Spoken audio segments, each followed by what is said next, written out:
Hey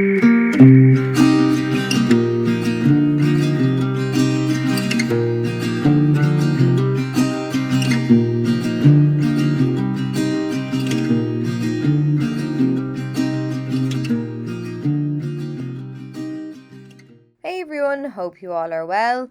The first thing I'm doing is taking the Wet n Wild eyeshadow primer. I've popped a little of this on the back of my hand, gathered some up on my brush, and now I'm sweeping this around the eye area, anywhere that I'll be adding shadow, and this will ensure that the shadows apply nice and smoothly and last all day long. I'm taking the Collection Sahara palette first, and I've just taken that nice matte brown transition shade, the one on the bottom row, second shadow in from the left, and I've picked this up on a fluffy blending brush and I'm lightly dusting this into the crease. So Collection released a few of these palettes recently. They're really nice. They're $5.99 and I'm just going between two of the palettes today because one of them contains just shimmers and I want a matte in there too, just to break up the look a bit. So once I've got a nice wash of that brown into the crease, I move into the Parisian Pink palette and I'm starting off with that third shimmer in from the left on the top row, and I've picked up some of this shade on a flat C-shaped brush. I've sprayed my brush with a little bit of water, nothing fancy, and now I'm pressing this shade down onto the inner portion of my eyelid, just patting and sweeping it down halfway across the eye.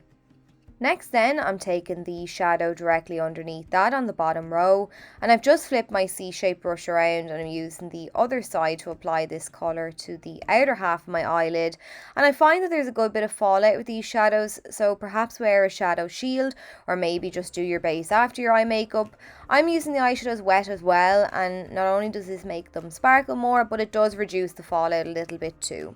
So I've just gone over and back between the two colours to make sure that they blend nicely into one another.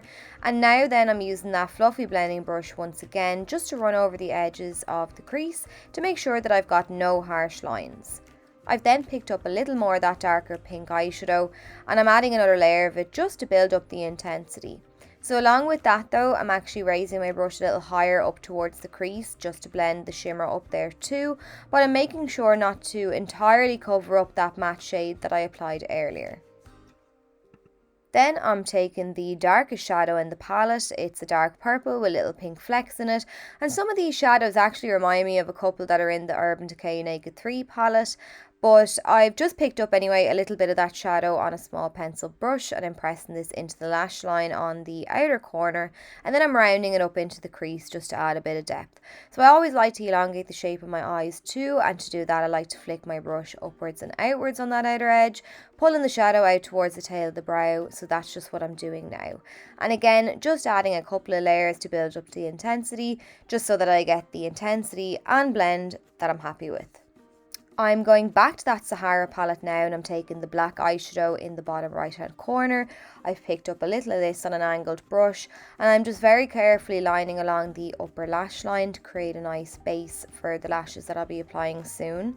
And then I'm just repeating the steps down on the lower lash line. So I'm beginning with that pink, sweeping it all the way along the lower lash line.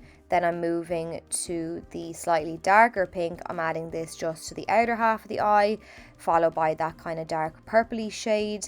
And then I'm just using a clean blending brush and buffing around the areas to make sure that there's no harsh lines.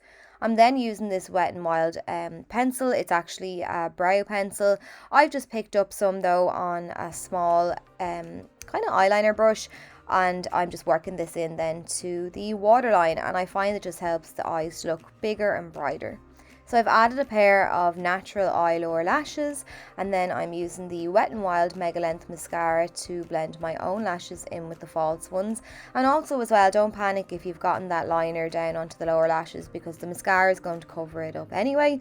But then that's it. So I hope you enjoyed the tutorial. I hope you found it helpful and easy to follow. If you did, please let me know, and I will catch you all really soon.